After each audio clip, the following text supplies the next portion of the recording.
이게 가격에도 영향 주시기 때문에 구축을 보실 때는 이런 부분도 좀 잘 보셨으면 좋겠습니다. 아파트를 고를 때 신축의 입지가 좀 낮은 곳이랑 구축의 입지는 좋은 곳이랑 항상 고민이 되잖아요. 둘 중에 굳이 고른다면 어느 걸 고르는 게 좋을까요? 근데 입지라는 것도 엄청 상대적이긴 한데, 예를 든다면 여기가 엄청 학군지고 뭐 학군과 밀집 지역이고 입지적으로 뭔가 특별한 뭔가가 있어요. 그러면 그런 곳은 입지적인 그 메리트가 엄청 크기 때문에 구축이라도 훨씬 선호할 수 있어요. 그럼 만약에 그런 구축을 사고 싶다고 할 때 음. 구축 아파트는 좀 더 신중하게 잘 골라야 되잖아요. 맞아요. 어떤 점을 보면 좋을까요?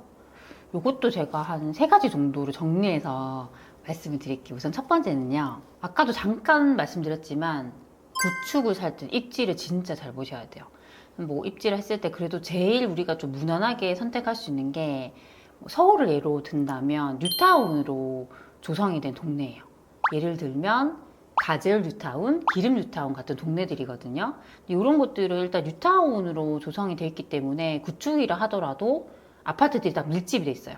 웬만하면 요 안에 뭐 초등학교, 중학교 이런 학교들도 있고 학원 같은 것도 주변에 좀 있고 뭐 상권도 좀 잘 돼 있는 편이고 그러니까 요 안에서 생활하기가 되게 괜찮거든요. 근데 보통 우리가 뭐 아파트 한두 개를 했을 때보다는 좀 군집으로 이렇게 들어와 있을 때는 확실히 인프라가 훨씬 좋아요. 그래서 그런 구축이라면 저는 정말 괜찮다고 생각합니다.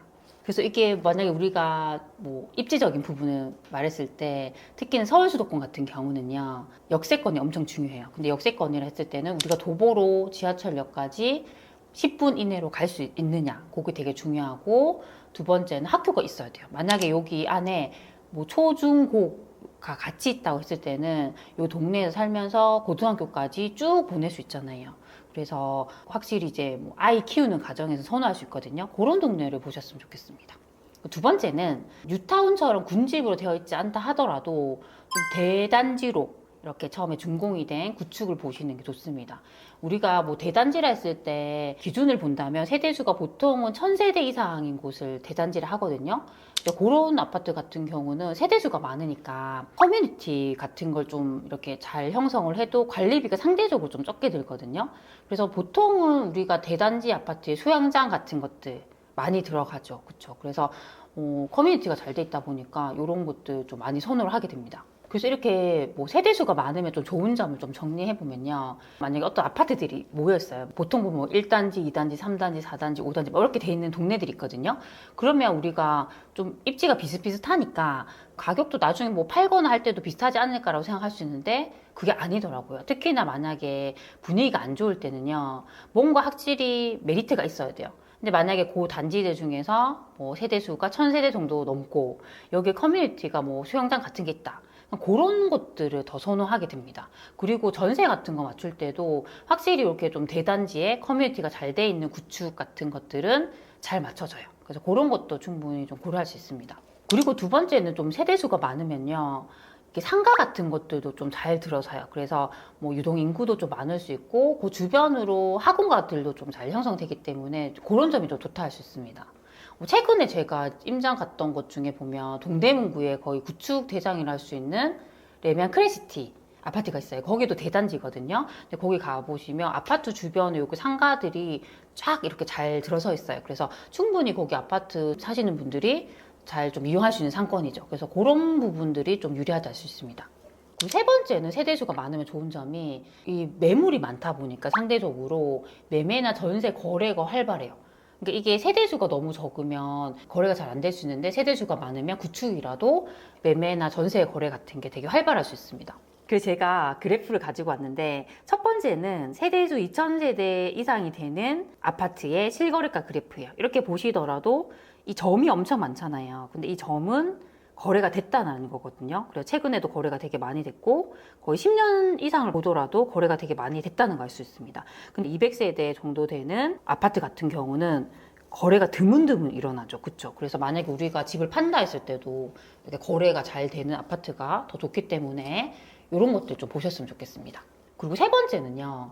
우리가 구축을 볼 때 중요한 점 엘리베이터와 주차장, 지하 주차장이 되게 중요한데요. 특히 예전에 지어진 구축 같은 경우는요. 이 지하 주차장에서 내가 사는 집까지 한 번에 엘리베이터 연결이 안 돼 있어요. 그게 상당히 불편할 수 있습니다.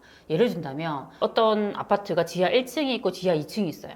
뭐 지하 1층은 엘리베이터가 집까지 연결이 되는데 지하 2층은 또 연결이 안 될 수 있어요. 그러면 2층에서 계단을 타고 지하 1층으로 와서 거기서 엘리베이터를 타야 되죠. 상당히 불편하죠.